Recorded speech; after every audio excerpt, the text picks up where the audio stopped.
मोदी जी को एसपीजी देखता है। एसपीजी सबसे खतरनाक, देखिए हमेशा एक ना सूटकेस लेके चलते रहता है और एकदम पातर रहता है, उनमें कुछ रहता होता नहीं है। एक ग्रुप है जो हमला होने के टाइम पे उसको ये मतलब नहीं है कि कौन हमला किया कौन नहीं, ढूंढेगा किधर से मार रहा है। और एक वो है जो तरतरा देगा यहाँ पे। और प्राइम मिनिस्टर की सिक्योरिटी इतनी टफ होती है, अगर बम लगा है रिमोट से उड़ाने की कोशिश करें उड़ भी नहीं करेगा। अभी यूक्रेन किसको टक्कर दे पाएगा?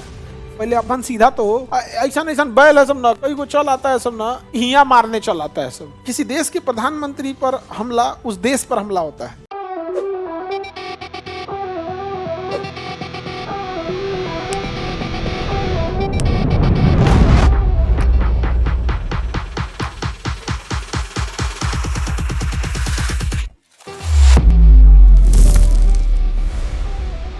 जो प्रधानमंत्री हो जाए राष्ट्रपति की सुरक्षा के लिए, NSG, national security guards, NSG, इन्हें ब्लैक कैट कमांडो भी कहते हैं। ब्लैक कमांडो या black cat commando, NSG. NSG में कोई डायरेक्ट नहीं जाता है, आप नहीं जाएंगे। बीएसएफ में ठीक ठाक है तो एनएसजी में बुला लिया जाएगा, सीआईएसएफ में, सीआरपीएफ में, एसएसबी में, आईटीबीपी में, यहाँ कहीं से कहीं बुला के यहाँ डेपोटेशन पे डालेगा। परमानेंट नहीं रखेगा आपको एनएसजी में। डेपोटेशन का मतलब होता है आपका कोई विभाग कुछ और था, दे दिया गया इसके लिए, तो आपको डेपोटेशन के लिए लाएगा। 40 साल हिल जाएंगे तो फिर भेज देगा, जाइए आप जहाँ आए थे। यहाँ सब चूस दुरुस्त की जरूरत है एकदम। वो कुछ दिन के डेपोटेशन के लिए कहाँ ला देगा? एनएसजी में। एनएसजी में डायरेक्ट चल जाएंगे, वहाँ अच्छा परफॉर्म करिएगा, अप्लाई करेंगे, तब किस में जाएंगे? एनएसजी में। तो इंडिया के एकदम टॉप कमांडोज कौन है? एनएसजी। अब जैसे यार 5.5 फीट 7 इंच आपकी हाइट है, आप बीएसएफ में जा सकते हैं, किसी में जा सकते हैं, लेकिन उसमें से इसमें आने के लिए कम से कम 6 फीट खोजेगा। मतलब एक तो उसमें क्रीम भर्ती किया, उसमें वो महा क्रीम लेके इसमें आया हम देखिए, कभी कोई किसी एवरेज हाइट वाले को आप देखे ही नहीं होंगे कमांडो में, सब इतना बड़ा बड़ा हाइट का रहता है। समझा गया? तो एकदम टॉप कहाँ पहुंचा है? एनएसजी में। एनएसजी जिसको मिली रहती है एनएसजी कवर, एकदम वीवीआईपी रहता है। बड़े बड़े मिनिस्टर्स लोग को मिली रहती है एनएसजी कवर, जैसे योगी आदित्यनाथ हैं, राहुल गांधी हैं, राष्ट्रपति हैं, मंत्री जितने होते हैं, सेंट्रल मिनिस्टर, उन लोग को क्या मिली होती है? NSG cover. काले कवर लेके ऐसे देखे होंगे खड़े रहते हैं लोग। समझ गया कि नहीं गया? उनकी सुरक्षा के लिए। अब एनएसजी में सबसे ठीक ठाक उसको एसपीजी ले जाता है। ये मोदी जी वाला है एसपीजी। मोदी जी को कौन देखता है? एनएसजी देखती है मोदी जी को ना, मोदी जी को एसपीजी देखता है। एसपीजी सबसे खतरनाक, स्पेशल प्रोटेक्शन ग्रुप, एसपीजी। देखिएगा जब मोदी जी खड़े रहेंगे ना, उनको दाहिने बाएं को काला सूट पहन, काला चश्मा पहन के, एगो सफारी सूट पहन के, एगो ब्रीफकेस लिया रहा है, एक अटैची लेके घूमते रहता है। वो अटैची नहीं है, उसको बटन दाबेगा ना तो उसमें 3 लेयर खुल जाएगा। वो बुलेट प्रूफ जैकेट है। अच्छा गोली वोली चलने लगा ना, खटाक से बटन दबाएगा, अटैची 3 लेयर में खुलेगा। अब मोदी जी के सामने वाला लगा देगा, एक उधर वाला लगा देगा, हो गया कवर। चलाते रहो गोली, वो स्टील के है। तो वो देखिएगा हमेशा एक ना सूटकेस लेके चलते रहता है और एकदम पातर रहता है, उनमें कुछ रहता होता नहीं है, पतला होता रहता है यहाँ पे। तो उसमें ना अलग टाइप के होते हैं। एसपीजी का कोई स्ट्रक्चर बाहर नहीं है और ना ही बताना चाहिए, लेकिन थोड़ा बहुत है क्या कि उसमें ना एक ग्रुप है जो हमला होने के टाइम पे उसको ये मतलब नहीं है कि कौन हमला किया कौन नहीं। एक ग्रुप ऐसा है जो अटैची लेके घूम रहा है, वो मोदी जी को कवर दे देगा। एक ग्रुप ऐसा है जो ढूंढेगा किधर से मार रहा है, और एक वो है जो तरतरा देगा यहाँ पे, एकदम पूरा व्यवस्थित करके रख देगा यहाँ पे। एकदम एसपीजी होती है यहाँ पर। इसमें कितने कमांडो होते हैं भाई साहब? इसकी कोई गिनती आज तक किसी को नहीं पता है, किसी को कुछ नहीं पता है। सबसे टॉप सिक्योरिटी एसपीजी। वो काला चश्मा पहने रहते हैं सब। वो इधर मुंह, जैसे उनको इधर देखना है ना तो मुड़िया इधर घुमा लेंगे, आंखिया से इधर देखेंगे, तो इसलिए काला पहनते हैं सब। इधरिया वाला अपने डराई लेके हमरा देख रहा है, देख तो रहेगा, इसको देखना होगा इधर ना तो इधर घूम जाएगा। अलग टाइप का होता है। और काला चश्मा पहने आपको एक साथ डबल को क्या कर दिया, कवर कर दिया। तो उनका अलग लेवल का होता है। और प्राइम मिनिस्टर की सिक्योरिटी इतनी टफ होती है, ऐसे थोड़ी देख सकते हैं। अब कहीं पे भी अगर प्राइम मिनिस्टर रहेंगे, यहाँ पे पीएम यहाँ पे अगर खड़े हैं, तो इसके चारों ओर कवर कौन दिया है? एसपीजी। इसके बाद का जो कवर रहेगा ना, एनएसजी का है, एनएसजी। इसके बाद का जो कवर रहेगा जेड प्लस, सीआरपीएफ का जेड प्लस, सीआरपीएफ का जेड, सीआरपीएफ यहाँ पर ये हो गए आपके जेड प्लस। इतना भयानक। इसके बाद आपका रहेगा स्टेट कमांडो, जैसे बिहार पुलिस, बिहार में आएंगे तो बिहार पुलिस के कमांडो होंगे, इसके बाहर रहेंगे यहाँ पर। इसके बाहर अगर रहेंगे तब रहेगी पुलिस। इसके बाहर कौन है? पुलिस। इसके बाहर अगर देखेंगे तो ट्रैफिक बंद कर देते हैं सब ना, देखना ट्रैफिक है, कोई गली से नहीं निकले, कोई इसमें नहीं निकले, सारा बंद कर देते हैं सब। तब जाके यहाँ रहते हैं हमारे। तब ना मोदी जी कहते हैं 56 इंच का सीना है। ऐसे ही बोल देगा कोई 56 इंच का है। और देश की सुरक्षा जरूरी भी है। देश की सुरक्षा भाई, उस व्यक्ति के, किसी देश के प्रधानमंत्री पर हमला उस देश पर हमला होता है। इनकी सुरक्षा जितना हो सके। इसके ऊपर एयर विंग, जो वो क्या नाम है उसका, ये पूरा एरिया जो होता है ना, ये होता है इलेक्ट्रॉनिक कंट्रोल में। यहाँ आपका मोबाइल काम नहीं करेगा, जितने एरिया में रहेंगे मोबाइल काम नहीं करेगा, रिमोट काम नहीं करेगा। अगर बम लगा है रिमोट से उड़ाने की कोशिश करें उड़ भी नहीं करेगा। जैमर लेके घूमता है सब इनके उसमें, ये नहीं कि कोनो फिल्म विल्म में देखते हैं बम लगा दिया हीरोगा और रिमोट अब नहीं जाएगा, बैटरी ये नहीं है, फिर घूमेगा बैटरी उटरी खो जाएगा। मतलब फिल्म का एक ही कहानी होता है, उतार चढ़ाव दिखाते रहो लोग पब्लिक होते रहे, लास्ट में दबाएगा बम फूट जाएगा, इससे या जैमर लगा देगा, कोई जैम काम नहीं करेगा। तुम ड्रोन लेके उड़ाओगे ना, ड्रोन वहां गिर जाएगा। अगर तुम्हें मन किया कि भाई हम बियाह वाला ड्रोन खरीद लिए हैं, एकदम पास से फोटो खींचेंगे मोदी जी का, ना खींचा पाएगा, इसके आगे जाते ड्रोन यहीं गिर जाएगा। वहां जैमर लगा, उसको सिग्नल नहीं मिलेगा, और ड्रोन को जब सिग्नल नहीं मिलेगा क्या हो जाएगा, गिर जाएगा।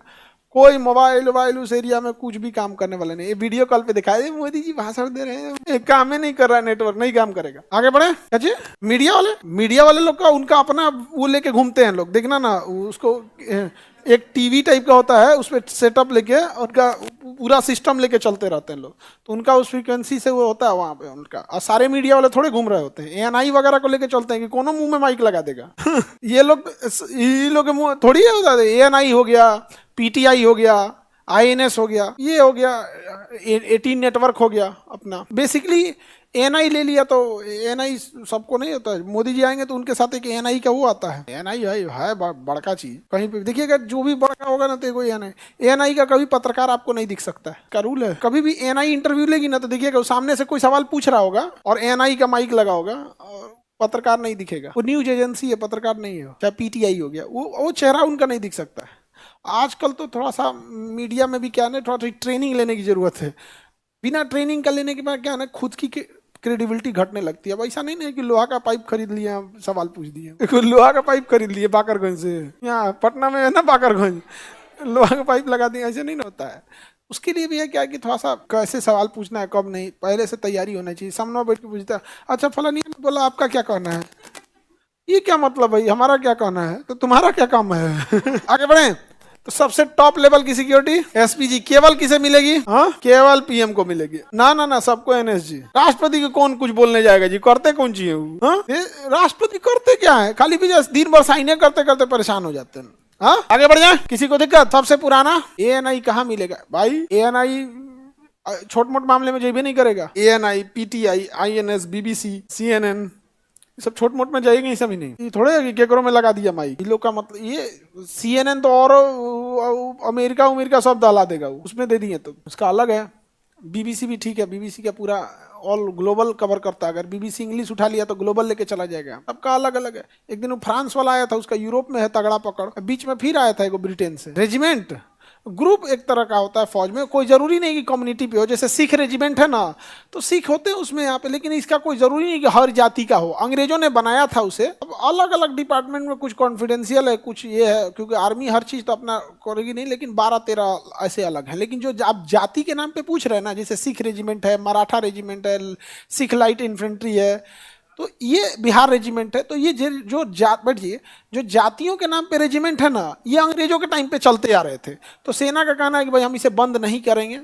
अब तरह तरह के बीच में बात उठती है कि यादव रेजिमेंट भी होना चाहिए, अहिर रेजिमेंट। उनका कहना भी गलत नहीं है, मारधार में कहाँ पीछे है भाई, युद्ध होगा तो ये अकेले लाहौर और सब लेके चलाएंगे यहाँ पे। तो इनका कहना है कि भाई राजपूत रेजिमेंट है तो हम यादव रेजिमेंट मांग रहे हैं, तो क्या गलत कर रहे हैं, क्या हम लोग लड़ने में पीछे हैं? भाई हकीकत बात है कि लड़ने में तो पीछे नहीं है। पहले क्या था, जब अंग्रेज थे आज से 200-250 साल पहले, तो लड़ाई एक जाति विशेष तक ही सीमित थी, तो उन्होंने बनाया था। तो सेना का कहना है कि अगर हम जाति विशेष पे नया गठन करने लगेंगे तो फिर हर जाति का अपना अपना, सेना में तो कोई ऐसा नहीं है कि किसी एक ही जाति के लोग हैं, हर जाति हर धर्म के लोग हैं सेना में। तो थोड़ा सा ये चीजें कंट्रोवर्शियल हो जाती, समझ में आया कि नहीं आ गया? अब उनका कहना है कि तो फिर बाकी सबको एक जैसा कर दीजिए। अब इतना दिन से नहीं किए तो हम कैसे खत्म कर देंगे अभी अचानक से? सबका सिंबल आ चुका है, सबका कुछ आ चुका है, वो है। हालांकि हर जाति के हिसाब से ये ग्रेनेड, पहले क्या था ना कि बम फेंकने वाला ना, ग्रेनेड फेंकने वाला अलग आते थे, सब लंबे हाइट के रहने चाहिए, तब जाके वो ग्रेनेड फेंकेगा तोप टैंक को उड़ाने के लिए। तो वो रेजिमेंट का नाम रख दिया ग्रेनेडियर। अभी ग्रेनेडियर बहुत सारे हैं लोग हैं, अब तो नॉर्मल आदमी भी ग्रेनेडियर तो गन से मारता है। तो ये सबका अपना अपना सेना का अलग अलग रूल है।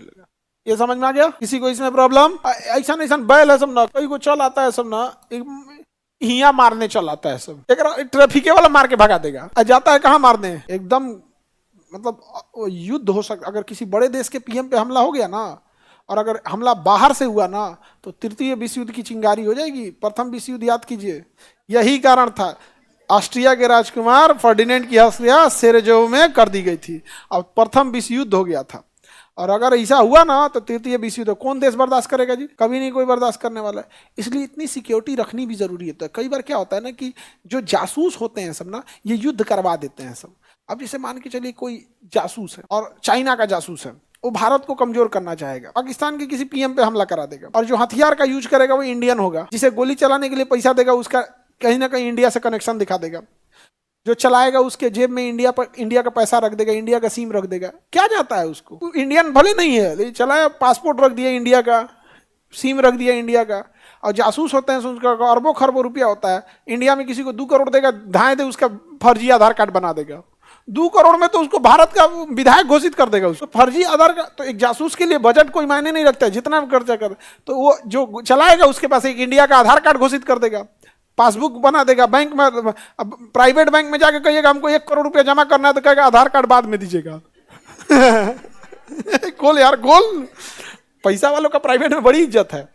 खोल खाल देगा वहां पे, एक आधार कार्ड बना दिया, उस पर गैस कनेक्शन लगा देगा, गैस कनेक्शन हेन तेन करके बना दिया यहाँ, और उसको 1-2 साल की प्लानिंग करेगा, लगा दिया यहाँ पे। उधर मार दिया पाकिस्तान के राष्ट्रपति को, उसको उसका जो मराया उसका पूरा इंडिया का मिल गया, दोनों लड़ गए सब। चाइना उधर से देख रहा है, लड़ाई हो रही है, क्या हो रही है, लड़ाई हो रही है। इससे चाइना का फायदा, क्योंकि चाइना का टक्कर देने वाला इंडिया लड़ जाएगा तो फिर अपने में उलझ के रह जाएंगे। अभी यूक्रेन किसको टक्कर दे पाएगा? पहले अपन सीधा तो हो, अभी गाजा फिलिस्तीन किसको टक्कर दे पाएगा? पहले सीधा खड़ा तो हो जाए। युद्ध बहुत खराब चीज होता है, तो इसलिए इतनी सुरक्षा देना जरूरी नहीं कि आपको केवल और केवल हमलावर से है। कई बार किसी दूसरे के बंदूक रख के कोई और चला देता है, फंस जाते हैं हम लोग। यूपीएससी, बीपीएससी एवं सभी राज्यों की सिविल सेवाओं की परीक्षाओं एवं नीट जी आदि की तैयारी करें भारत की सबसे बेहतरीन coaching centre Khan global studies के साथ। अधिक जानकारी के लिए हमारे दिए गए हेल्पलाइन नंबर 8757354880 पर संपर्क करें।